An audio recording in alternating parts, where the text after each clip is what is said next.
Hello guys, once again it's Matt, and today we have another video, so thank you all my members, and let's get into it guys. So yeah, very quickly, I'm just pulling a little bit of the, just jumping a little bit of the member things, just because, there is many things to say about the dev server and stuff like that. So yeah, this is the fourth video and the final video for today, and tomorrow we will see more videos, so make sure to subscribe and let's get into it. So today we're going to talk a little bit about the aircraft that is coming, probably this patch, but it is not ready yet and it wasn't in the first dev server.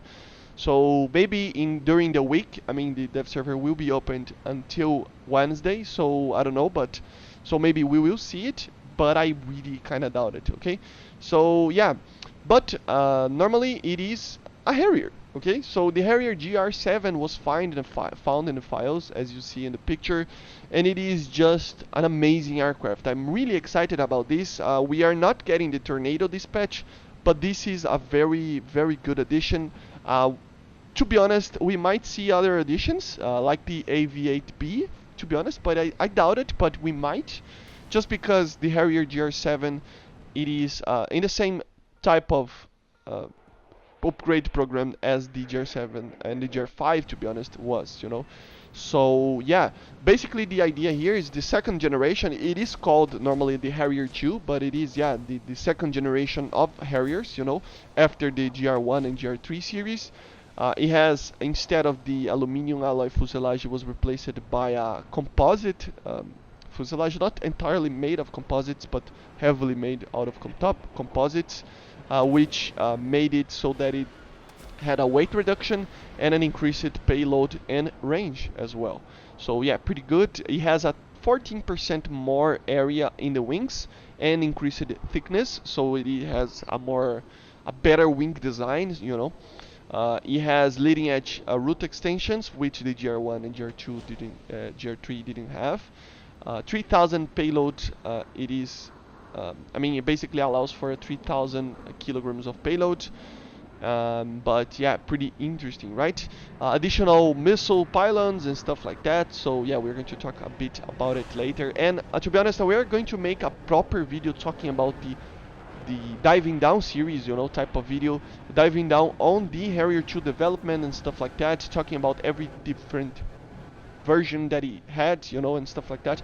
But in the future, during this week, I want to make a video on that as well for the British, for the Mirage 2000, and yeah, but still, let's continue. So yeah, it has many improvements. It has ECM, it has a better cockpit, better HUD, better displays. It has a multi-purpose color display, so it's not monochrome. It is a late 80s upgrade, so yeah. It has digital moving map, inertial navigation systems, so many upgrades. One of the coolest ones that I found was that it has a bubble canopy, so they provides a lot more, a better vision around the cockpit, around the area of the aircraft, so pretty cool. And it has a new design to the control systems and great lateral stability, and even had better engines and stuff like that in the later variants. So it is overall a better aircraft. It will turn better, it will be lighter, it will be faster, it will be amazing, man. This version the Gr.7 doesn't have a radar still, because it is not the Sea Harrier that he had, the Blue Vixen radar, or the AV8B Plus that I think he had, the APG-65 if I'm not mistaken. But it's still amazing. I mean, we are getting into the Sea Harrier, and the Sea Harrier, to be honest, is the one that I'm actually waiting for, because the Sea Harrier is just, it's such a good aircraft.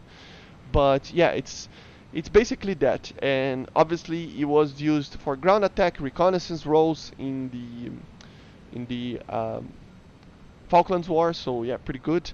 The normal missiles will still be AIM-9s, the AIM-9G being the initial one, and the AIM-9L, okay? Probably, I don't know, because we have not seen the aircraft in game, but probably the AIM-9L as well. It could carry AGM-65s. It has the Aiden cannons, has rocket pods, bombs. If it is the Gr.7A, it had its own laser pod that it can designate from its own capabilities targets in the ground, so it can carry the laser guided bombs that the British had, for example, on the Jaguar, and it is coming under the Jaguar. So yeah, pretty interesting, makes sense. It has 74 meters per second of a climb rate, which is an improvement. You know, if you take a look on the GR3, for example, it is. I know in the game it says 86, so I don't know. Maybe it's better, maybe it's worse, but I don't know. It's supposed to be lighter and it turns better. So yeah. But it has 6 pylons for the AIM-9, so instead of just 2, it will have 6 missiles.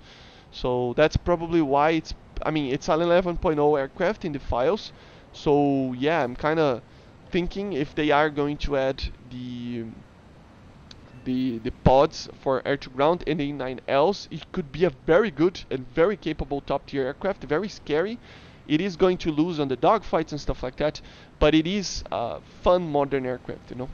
And we are getting into the 90s even, because the GR7A was a late 90s upgrade with FLIR systems and night visions and more electronic warfare systems. So yeah, it is just a very interesting aircraft, and I cannot wait to fly it. I'm going to be posting some pictures and stuff like that, but yeah, it is just an amazing aircraft, and I'm excited about it. I think it's a good addition for the British, and is a long-awaited one as well, because a lot of people actually wanted a better Harrier in the game. So yeah, pretty cool, right? So yeah, this is it, and I hope you enjoyed, and I see you guys on the next one. Let me know in the comments what you think about the Harrier Gr.7 or the Harrier 2. I'm going to make proper videos on it, diving down on the history during the week, okay? So yeah, bye guys, see you.